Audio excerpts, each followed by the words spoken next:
बीतेला समैया ना संगवा के बिसर, याद आवे बचपन के प्यार हो। एक थरिया में खैनी हमनी, एक अंगना में खेलनी हजार हो। अरे अरे भैया हो सच्चा भैया सनेहिया जनी तोड़ी हो।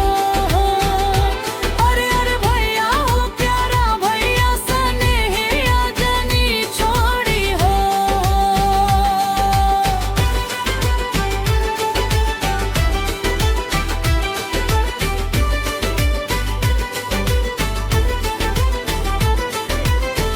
राखी के दिन जब घरवा में आई हो, बहनी के मनवा हर्षाई।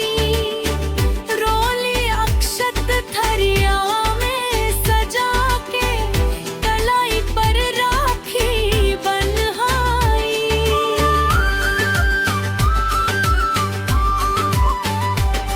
मिठाई खयाई बा, तिलक लगई बा, आशीष माई के लेबो। भैया बहिनी घर के कौन बंधन, 7 जन्म तक निभैबो।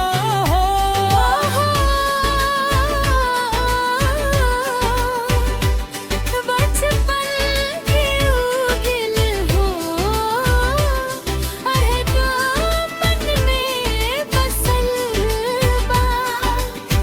तोहरा बिना ई घर के कोना काहे इतना सुना लागेला। दुनिया चाहे दूर ले जावा, मन से दूर मत होइहा। राखी के ई पावन धागा कबो जनी